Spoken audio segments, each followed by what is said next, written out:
स्थानांतरण से लेकर एरियर्स भुगतान, पदोन्नति, क्रमोन्नति, वेतनमान सहित जीपीएफ तक के मामले अटके। शिक्षा विभाग में वर्षों से लंबित मामलों को लेकर शिक्षकों का भुगतान कलेक्टर के निर्देश पर लगाया गया शिविर। आपको बता दें कि रीवा में शिक्षा विभाग के अंदर शिक्षकों के कुछ ऐसे मामले हैं जो वर्षों से लंबित हैं, लेकिन उनका निराकरण नहीं हो पाया। कुछ शिक्षकों के द्वारा सीएम हेल्पलाइन तक में शिकायत की गई, लेकिन विभाग के द्वारा कभी पोर्टल बंद होने की तो कभी अन्य समस्या बताकर मामले को दबाने का प्रयास किया गया। विभिन्न शिकायतों के बाद कलेक्टर प्रतिभा पाल के निर्देश पर अब मार्तन क्रमांक 1 में शिविर का आयोजन किया गया, जहां सभी प्रकार की समस्याओं को केवल सुना जा रहा है। निराकरण कब होगा अभी भी ये निश्चित नहीं है। शिविर के दौरान काफी संख्या में शिक्षकों की भीड़ देखी गई, जिसमें मुख्य रूप से सेवानिवृत्त संबंधित सौमत, डीए, एरियर्स का भुगतान, क्रमोन्नति, 6वां और 7वां वेतनमान, पेंशन प्रकरण, जीपीएफ, जीआरएस सहित अन्य मामलों की शिकायत पहुंची है। वहीं स्थानांतरण के कुछ ऐसे मामले हैं जिसमें पात्र हितग्राहियों को किनारे करते हुए विषय परिवर्तन कर दूसरे व्यक्ति को स्थानांतरण का लाभ दे दिया गया है। शिविर लगाया गया क्रमोन्नत का और डीए के एरियर और जो पुराने प्रकरण है पेंशन लोगों का, ये हम लोगों का क्या है, पेंशन का प्रकरण, क्रमोन्नत का और डीए का प्रकरण। डीए एरियर जो बाकी है 1 साल से हो गया, अभी नहीं मिला। बार बार हम लोग प्रयास कर रहे हैं कि मिल जाए। वह संकुल से और बीओ कार्यालय से मिलना है, ट्रेजरी से भुगतान होना।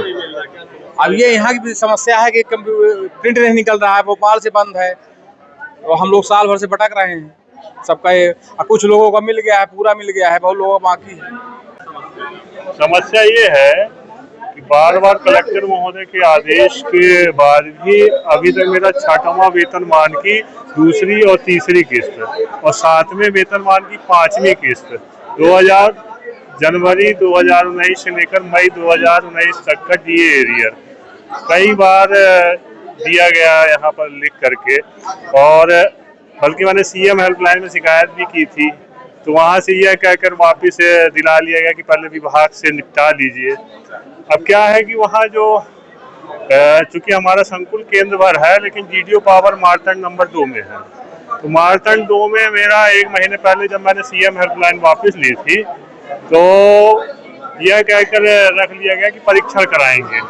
अब 1 महीने से वहाँ मेरा बिल पेंडिंग पड़ा है और वो बिल पर कोई कार्यवाही नहीं हो रही है।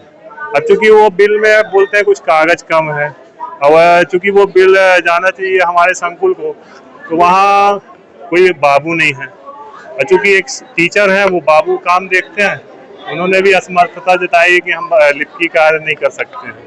प्रिंसिपल साहब भी बोलते हैं कोई लिपिक नहीं है। अब इस तरह की समस्याएं हैं, जिस कारण से बहुत पुराने बिल जो है अभी तक भी जो है पेंडिंग पड़े हैं और उसका कोई समाधान नहीं हो पा रहा है। तो निवेदन है कि ये जो बैठक हो रही है, इससे शायद कुछ हल निकले। मामला ये है कि सरकार के द्वारा समय समय पर जो कर्मचारियों को लाभ दिया गया, जैसे क्रमोन्नत का लाभ दिया गया, डीए का लाभ दिया गया, उस लाभ के उपरांत उनको कुछ आर्थिक लाभ मिलता है, उनके कुछ सैलरी में इजाफा हो जाता है, तो उसका आर्थिक लाभ मिलना चाहिए, उसका एरियर मिलना चाहिए। पर बहुत सारे लोगों के या पूरे जिले में ये लंबित है, तो उस लंबित की शिकायतें बहुत आ रही हैं। तो क्या शिकायतें हैं, कितनी शिकायतें हैं और उनका निराकरण क्यों नहीं हो रहा, इसकी समीक्षा है, जिससे हम इन छुट्टियों में इनके अपने शिक्षकों के सत्तों का भुगतान कर सकें। वही एरिया जैसे क्रमोन्नत हो गई, क्रमोन्नत में उनकी वो बढ़ जाती है, वेतन बढ़ जाती है, उसकी गणना लग जाती है, गणना पत्रक बनना चाहिए प्रकरण में, और गणना पत्रक के अनुसार भुगतान होना चाहिए। तो वो कई स्टेप में होता है। जैसे क्रमोन्नत आदेश जारी हो गया, क्रमोन्नत आदेश के बाद उनके अगर कोई आर्थिक लाभ मिलता है तो उसका गणना लगती है। गणना ऑनलाइन करने के बाद उनकी सेवा पुस्तिका जचने कोसम लेखा में जाती है। वहाँ से जब जच के आती है तो उसका बिल जो है उससे निकलता है पोर्टल से, बीओ के पोर्टल से। वो बिल के आधार पर, उस गणना पत्र के आधार पर बिल लगा करके भुगतान के लिए जाता है, और उस भुगतान के बाद इनको भुगतान होना चाहिए। इन प्रक्रियाओं में जैसे बहुत सारे लोगों का वहाँ से सेवा पुस्तिका नहीं जची गई, सेवा पुस्तिका जच गई तो उनको सर्टिफिकेट, ई सर्टिफिकेट मिलना चाहिए, वो भी नहीं मिला है। उसके मिलने के बाद गणना पत्रक नहीं निकल रहा है। ये बहुत सारी दुविधाएं आ रही हैं।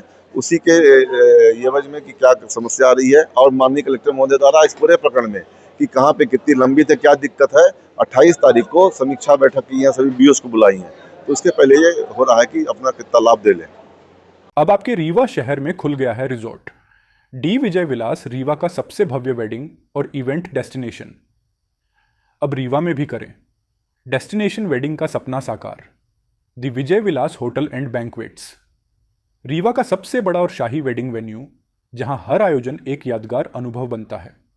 हमारी विशेषताएं हैं ग्रैंड गोल्डन बैंक्वेट हॉल, सगाई तिलक और पारिवारिक समारोह के लिए भव्य स्थान, आर्किटेक्चर मास्टरपीस और ग्रीन लॉन, शानदार वेडिंग और रिसेप्शन के लिए परफेक्ट लग्जरी रूम और प्रीमियम स्टे, मेहमानों के लिए आरामदायक और शाही अनुभव, विला रेस्ट्रो रीवा का प्रीमियम रेस्टोरेंट, बर्थडे पार्टियाँ और फैमिली गेट टुगेदर के लिए बेस्ट वर्ल्ड क्लास कैटरिंग, भारतीय और इंटरनेशनल स्वादों के साथ एक यादगार भोज अनुभव। अब भव्य शादियां और इवेंट्स के लिए दिल्ली, जयपुर या उदयपुर जाने की ज़रूरत नहीं दी। विजय विलास में रीवा का सबसे शानदार वेडिंग एक्सपीरियंस पाएं। पता है the Vijay Vilas hotel and banquets, ring road toll plaza के पास, रीवा, मध्य प्रदेश। बुकिंग और इंक्वायरी के लिए संपर्क करें 7880-08750 1 एवं 7880-0875002।